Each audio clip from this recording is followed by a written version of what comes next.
মুক্তি পেয়েছে। এই আগস্ট মাসে 1991 সালে শায়েখে চরমোনাই ইসলামী ছাত্র আন্দোলন বাংলাদেশ প্রতিষ্ঠা করেছেন এবং এই আগস্ট মাসেই 1975 সালে বাংলাদেশের মানুষ বাকশাল থেকে মুক্তি পেয়েছে। সুতরাং এই আগস্ট মাস আমাদের জন্য আনন্দের মাস। এই আগস্ট মাস বাংলাদেশের মানুষের জন্য মুক্তির মাস। আজকে যখন আমরা জুলাই নিয়ে কথা বলি তখন মনে হয় যে এই জুলাইয়ের স্টেক বিভিন্ন রাজনৈতিক দলকে আমরা দিয়ে দিয়েছি, এইগুলো নিয়ে কথা বলবার কোনো অধিকার আমাদের নাই।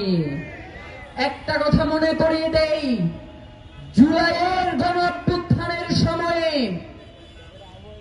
একজন পীর সাহেব, একটি আন্দোলনের নেতা, একটি রাজনৈতিক দলের আমির এই রাজপথে দাঁড়িয়ে বলেছিলেন, ওরে নরপিশাচ, তোরা আমাদের সন্তানদের বুকে গুলি করছে। সুতরাং সেই আমির মরে যায় নাই, সেই ইসলামী ছাত্র আন্দোলন এই বাংলাদেশ থেকে হারিয়ে যায় নাই। আজকে যারা নতুন করে এই বাংলাদেশে ফ্যাসিবাদ কায়েম করতে চায়, যারা গুম খুন হত্যার রাজনীতি কায়েম করতে চায়, তাদেরকে আমরা বলে দিতে চাই বাংলাদেশের এই জমিনে ইসলামী শাসনতন্ত্র এখনো রয়েছে। আমরা আপনাদেরকে স্পষ্ট করে বলে দিতে চাই, শহীদ ওসমান হাদি যতদিন পর্যন্ত জীবিত ছিলেন, যত প্রোগ্রামে তিনি ইসলামী শাসনতন্ত্র ছাত্র আন্দোলনকে বলেছেন, তারা তার সাথে কাঁধে কাঁধ মিলিয়ে আন্দোলনে সামিল হয়েছে। আজকে আপনাদেরকে একটা বার্তা দেওয়ার জন্য এসেছি। ভাইয়েরা, শহীদ ওসমান হাদি এমনই একটি শুক্রবারে আমাদের মাঝ থেকে বিদায় নিয়েছেন। বাংলাদেশে যারা ভারতীয় আধিপত্যবাদ কায়েম করতে চায়, যারা বাংলাদেশের মানচিত্রকে বিদেশের কাছে বিক্রি করে দিতে চায়, সেই আধিপত্যবাদী শক্তির হাতে শহীদ ওসমান হাদি আজকের এই শুক্রবারের মতো একটি দিনে শাহাদাত পালন করেছেন।